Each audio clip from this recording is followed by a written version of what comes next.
آله وأصحابه أجمعين. رب اشرح لي صدري ويسر لي أمري واحلل عقدة من لساني يفقهوا قولي. ربنا افتح بيننا وبين قومنا بالحق وأنت خير الفاتحين.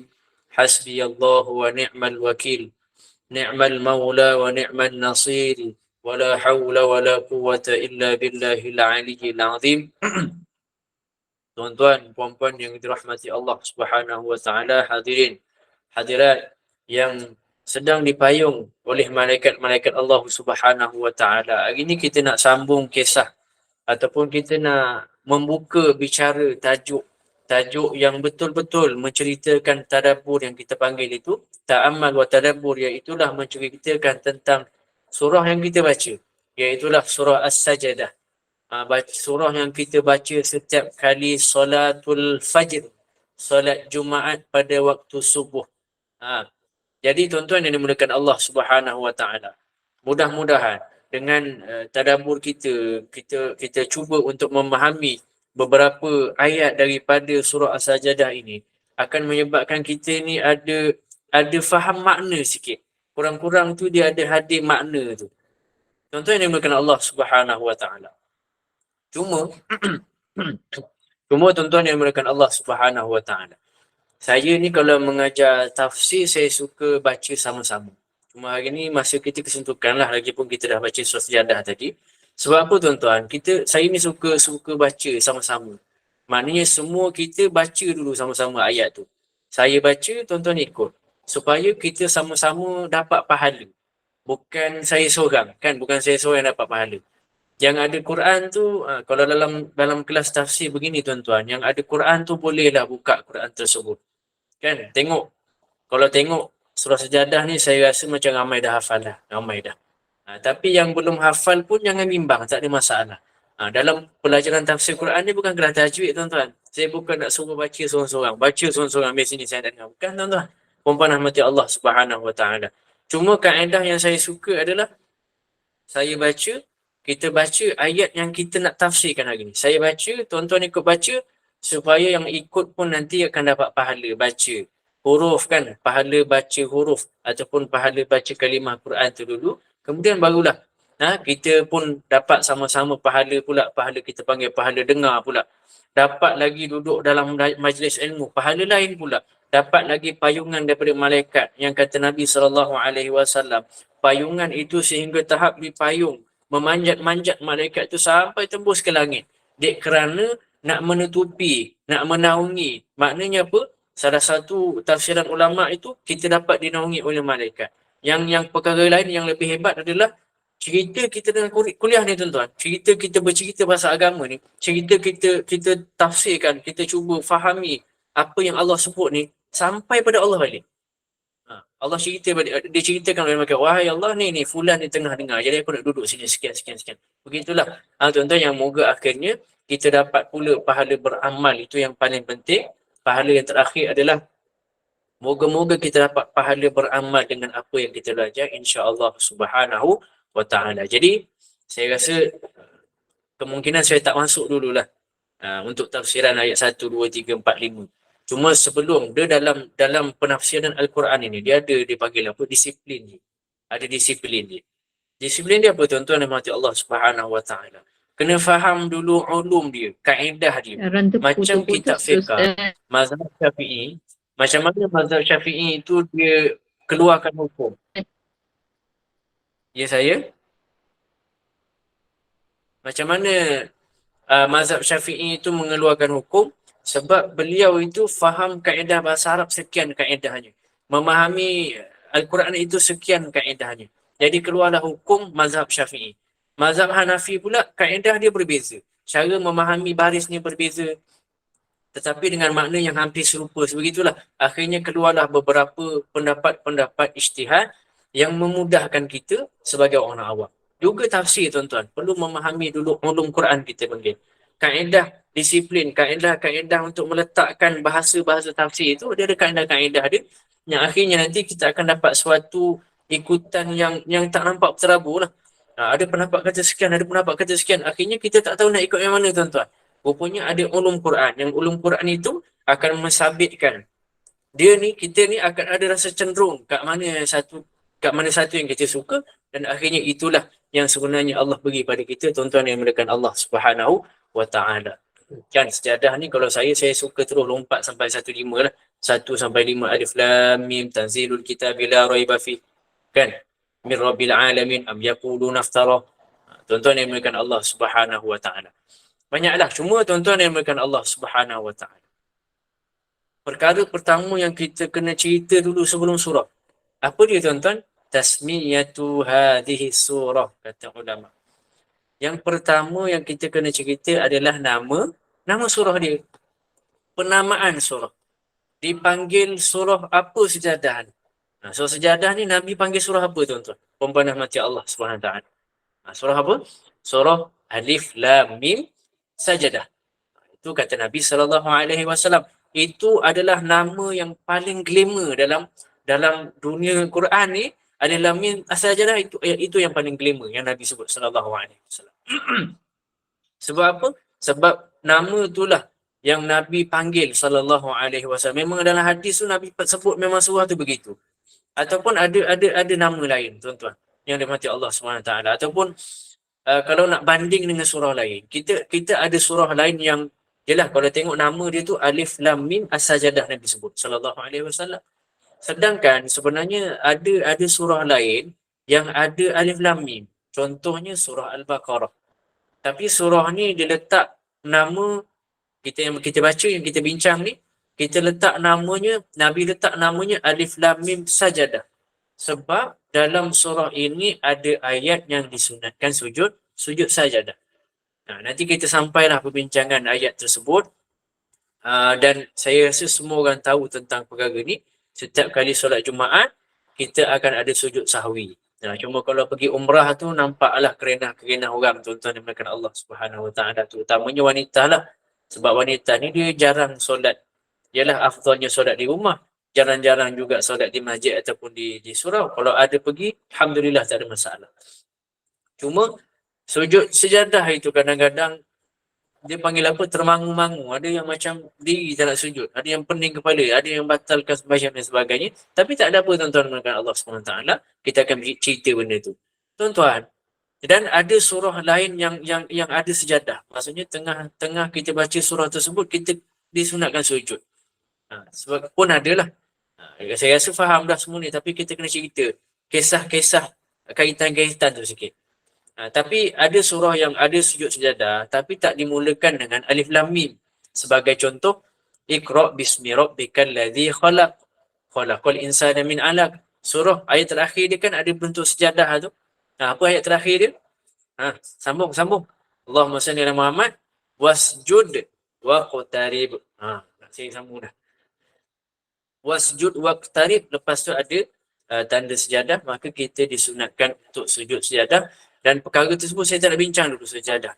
Panjang cerita dia. Macam mana sujud sejadah, apa rukun dia, semua ada tuan-tuan. Ada tertib dia yang membatalkan dan yang sahkan sujud sejadah tersebut.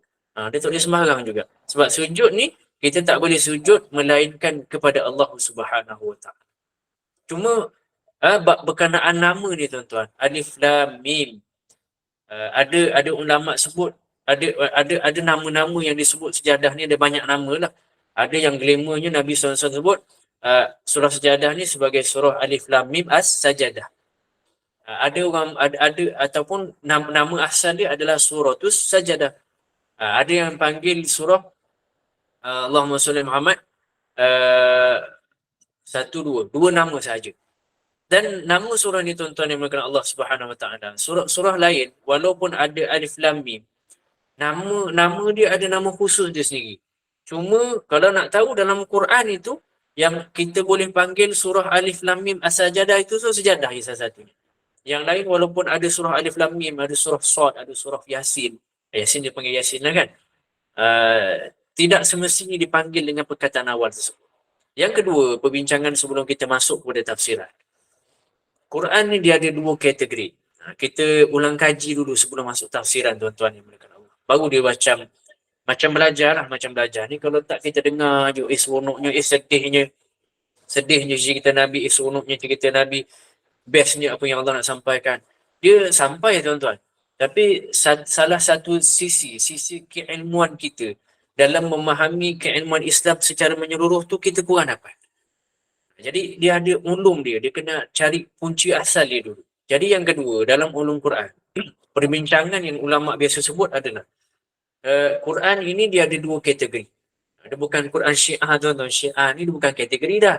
Dia dah lebih pula. Kan? Dia kata 30 juzuk tak cukup. Sepatutnya 31 juzuk Quran. Dahsyat. Tapi dalam kita ni, Quran kita ada dua kategori. Kategori apa kita ada? Kita ada yang satu namanya Makkiyah. Satu lagi yang namanya Madaniyah. Ni senang tuan-tuan. Cuma saya nak tanya tuan-tuan pemerhati Allah Subhanahu Wa Taala. Apa makna Makkiyah? Makkiyah namanya apa? Yang turun di Mekah. Di Mekah. Ayat yang turun di Mekah. Yang turun di Mekah. Ayat Kita yang apa? turun di Mekah. Madaniyah macam pula Madinah. Yang turun di Madinah. Yang turun Yalah, di macam Madinah. Surah Tapi yang saya ada turun di soalan Madinah. tuan-tuan. Okey. Tapi saya ada soalan. Oh, cantik tu jawapan tu. Saya ada soalan. Kalaulah ayat Quran itu turun di Badar. Dia ada satu ayat yang turun di Badar. Badar ni tuan-tuan dia di luar Madinah. Kita nak panggil dia ayat apa? Mekah ke Madinah? Kalau ada satu ayat tu kan, apa tu Allahumma salli Muhammad? Allahumma salli Muhammad di Tabuk. Kan ada lagi jauh daripada Madinah. Turun juga ayat di Tabuk. Dan kita nak namakan ayat tersebut sebagai apa? Tabukiyah. Kan gitu ke kan? Ataupun ada turun di Hudaibiyah ketika mana perjanjian Hudaibiyah. Dekat Hudaibiyah ni dekat dengan Mekah tapi bukan kat Mekah. Dia hampir-hampir dengan Mekah. Yang tu kita nak letak Makkiyah ke Madaniyah? Jadi kalau Tuan-tuan dan mati Allah. Ustaz, Ya, Madinah. Ya. kalau Makkiyah tu dia sebelum hijrah Nabi, Ustaz. Ya, sebelum hijrah dan selepas hijrah. Betul lah tu. Sebab tu saya kata dia kena ada ulang kaji. Ulang kaji lah. Sebab tu dia tak boleh sebut dengan tempat. Sebab nak cerita Makkiyah ni turun di Mekah dia kurang tepat. Yang tepat adalah dia tak berkait dengan tempat. Boleh tak? Yang tepat adalah ia tak berkait dengan tempat. Maknanya bukan berkaitan Mekah ataupun Madinah. Tak. Sebab tuan-tuan yang mereka Allah SWT. Sebab Makkiyah ni kita panggil dia berkait dengan zaman. Ataupun dalam bahasa Melayu kita masa lah. Dia berkait dengan masa. Makkiyah ni ayat yang turun zaman Mekah. Saya sebut begitu dulu nak senang faham. Makkiyah ni zaman ayat yang turun zaman Mekah. Masa Mekah. Madaniyah ni ayat yang turun zaman Madinah. Dia beza tadi tuan-tuan. Dia bukan tempat. Dia bukan kira tempat. Zaman dia. Masa ke Mekah dan ketika masa Mekah dan ketika masa Madinah. Maksudnya apa tuan-tuan yang melakukan Allah SWT? Bilakah zaman Mekah dan Madinah ni? Border dia adalah peristiwa hijrah Nabi SAW. Dia nak senang, Makkiyah ni adalah ayat sebelum hijrahnya Nabi SAW. Sebelum hijrah, Makkiyah lah. Dan Nabi memang kat Mekah lah. Madaniyah ini apa dia? Madaniyah adalah ayat yang turun selepas daripada hijrah. Sebab apa kita kena cerita begitu tuan-tuan? Adalah beberapa kaedah yang kita akan faham nanti kemudian insya-Allah. Sebab ada ayat Madaniyah. Madinah tu kan? Sebab ada ayat Madaniyah yang turunnya di Arafah.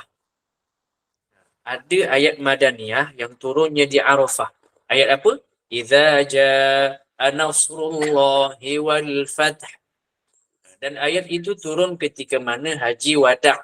Ketika mana Nabi itu membuat haji terakhir lah. Haji terakhir Nabi SAW. Dan ketika itu berada di Arafah. Arafah ni Mekah dah tuan-tuan yang dimulakan Allah Subhanahu Wa Taala. Tapi sebab dia turun lepas daripada hijrah Nabi, dia turun itu, ayat itu turun lepas daripada peristiwa hijrah Nabi SAW, maka dia dipanggil surah Madaniyah. Dia kena ingat ni tuan-tuan yang dimulakan Allah SWT. Kena ingat ni perkara ni. Sebab ni masuk perbezaan akhir tahun. Begitu. Kena ingat betul-betul perkara ni. Supaya kita betul-betul ada rasa rapat dengan Al-Quran.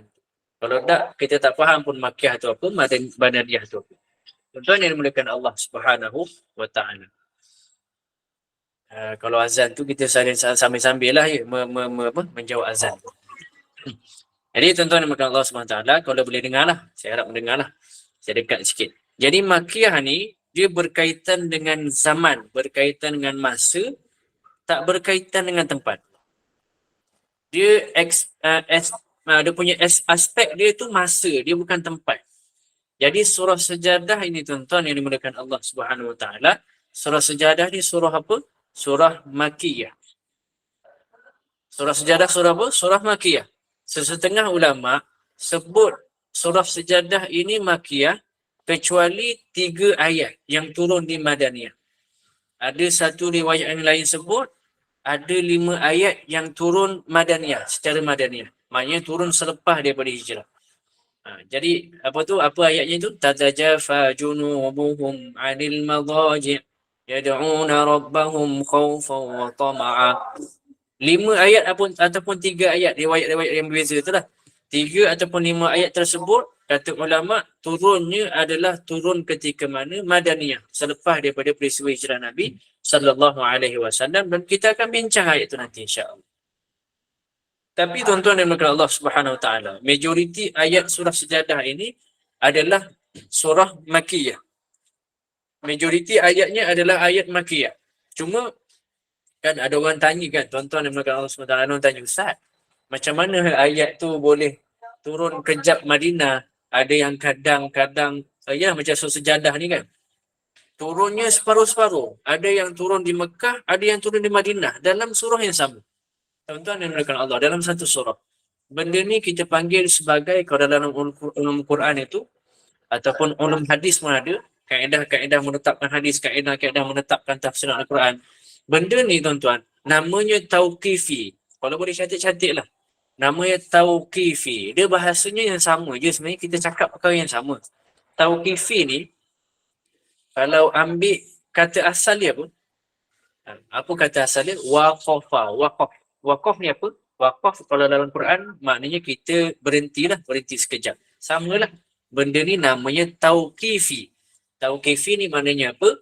Tauqifi ni dia berhenti sampai Rasulullah saja sallallahu alaihi wasallam.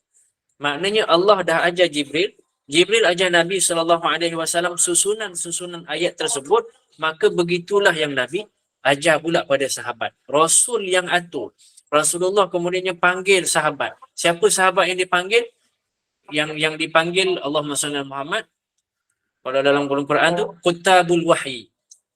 La ilaha illallah.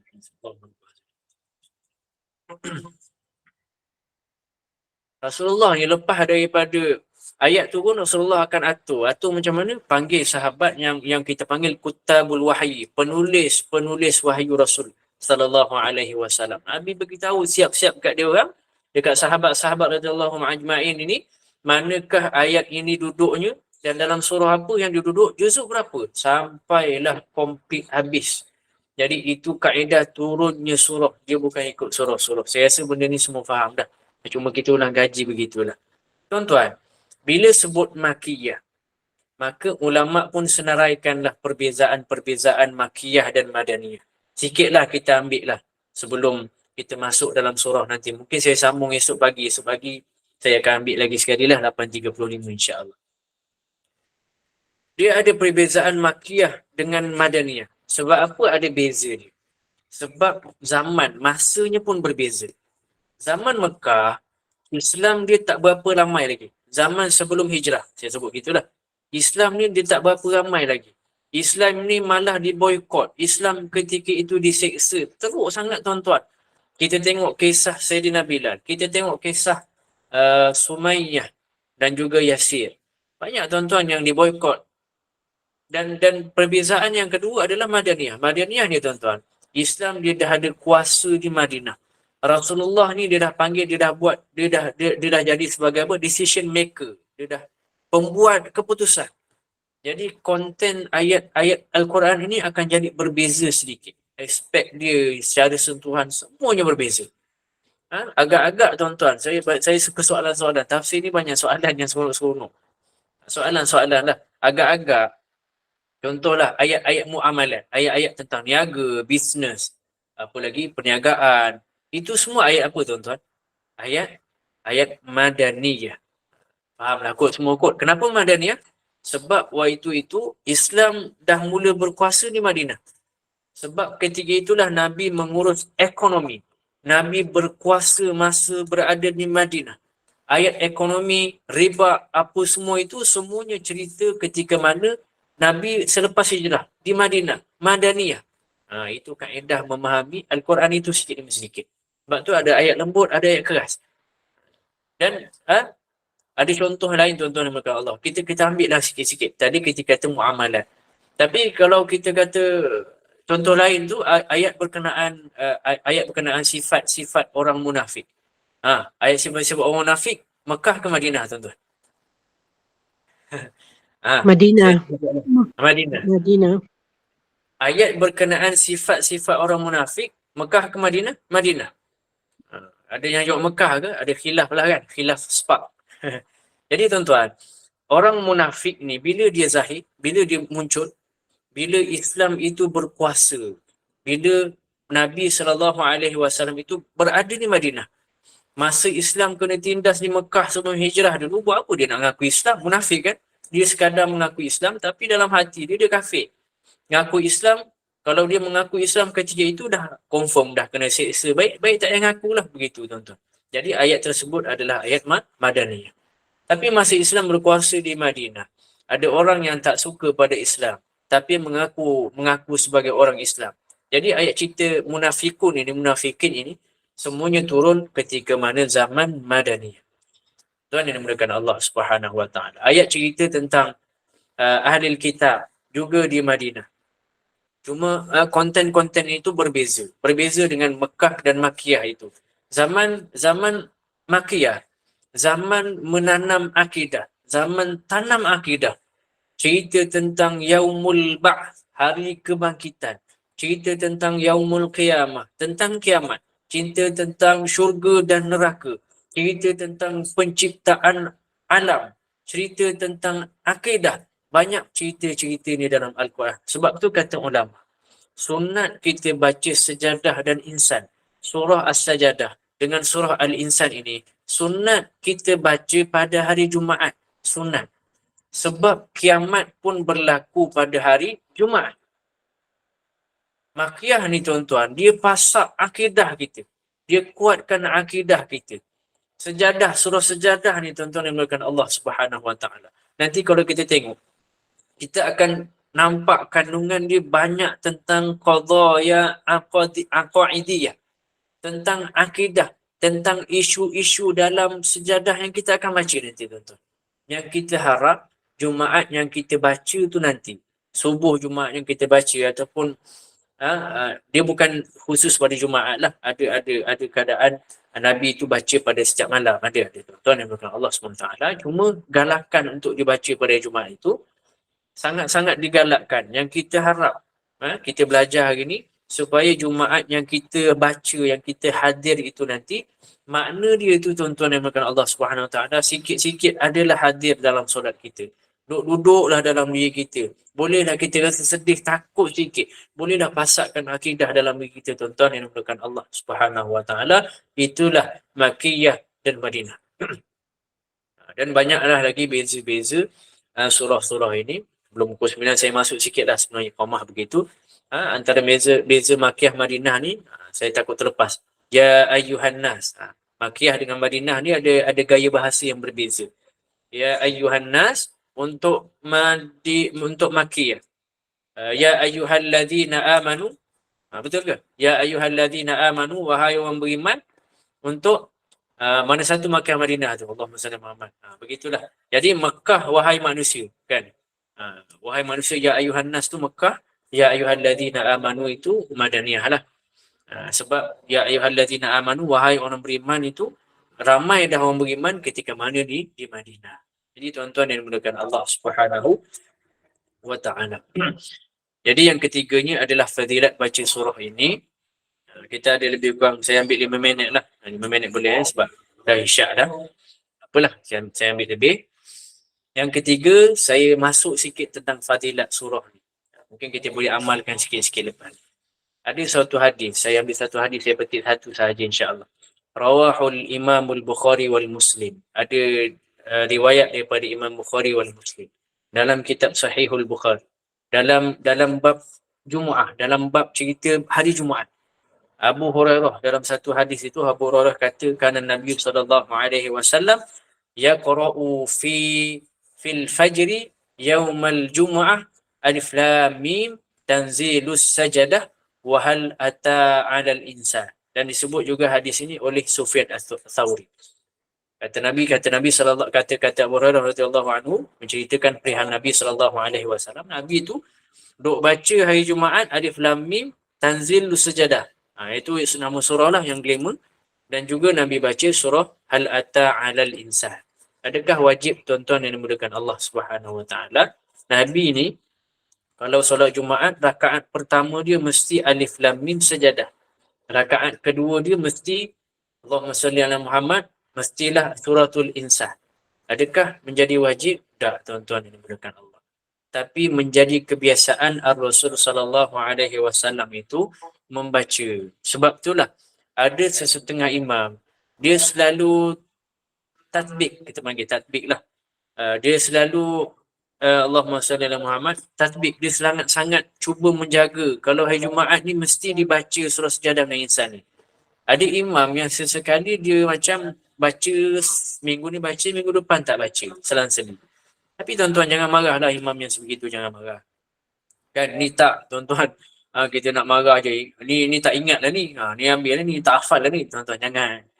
Sebab ada imam yang dia nak mengajar umat, nak bagi tahu yang surah Sejadah itu tak wajib. Ada banyaklah kisah kan, ada kisah masyhur kan dulu kan. Baru kahwin, malam Jumaat, pagi esok pak mertua bawa pergi masjid. Terkejut sebab jangan pergi masjid, balik cerita kat mak mertua. Apa hal imam tadi solat sujud 3 kali. Komplain tuan-tuan, lebih sujud. Pak mertua duk dengar pelik juga. Bukan pelik tuan-tuan, bukan pelikkan si menantunya tu. Mertua tu pun pelik kenapa imam tu 3 kali sujud. Sebab mertua dia pun sebenarnya tak pergi masjid sebelum ni. Nasib baik 2 kali 5, jadi habis cerita begitu tuan-tuan. Yang dimudahkan Allah Subhanahu wa taala. Jadi fadilat dia panjang sebenarnya, cuma saya tarik-tarik begitulah. Cuma kalau di Yaman ataupun di Mesir dulu, tuan-tuan tengah belajar dulu, tarawih, kadang-kadang tarawih pun dia bawa surah Sejadah. Jadi dia maklumkan dulu hari ni kita surah Sejadah, makmum tak terkejutlah kita nak kena ada sujud Sejadah. Jadi makmum tak terkejutlah dengan perkara tersebut.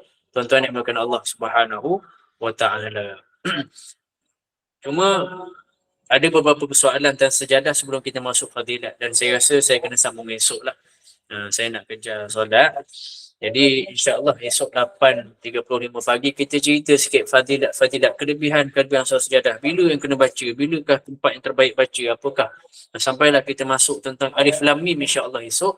Tanzilul kitab bila raiba fi, mungkin boleh masuk ataupun tengoklah kesempatan masa kita cerita panjang. Alif lam mim pun kita boleh huraian yang panjang untuk tafsir ini supaya kita betul-betul memahami Al-Quran itu bukan sekadar pada surah Sejadah. Sedikit sebanyak kita faham juga Sad, surah Nun, surah Alif Lam Ra dan sebagainya. Ada gambaran-gambaran yang memudahkan kita untuk faham keliling-keliling bahasa-bahasa Allah yang Allah guna itu. Insya-Allah kita sambung esok. Minta maaf banyak jadi berminit.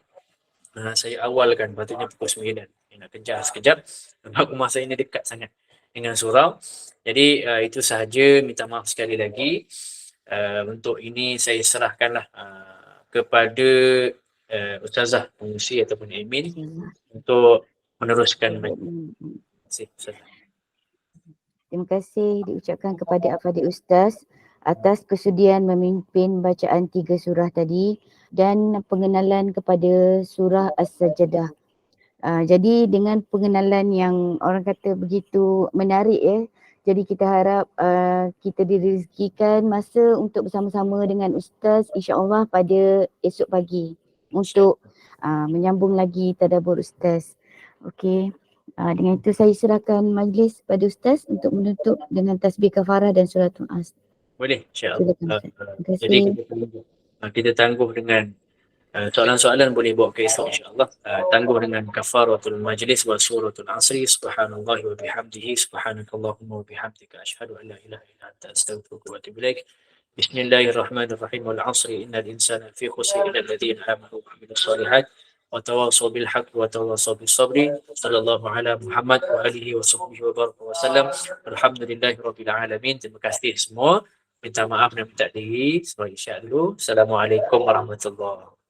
Terima kasih Ustaz. Assalamualaikum warahmatullahi wabarakatuh. Wabarakatuh. Assalamualaikum.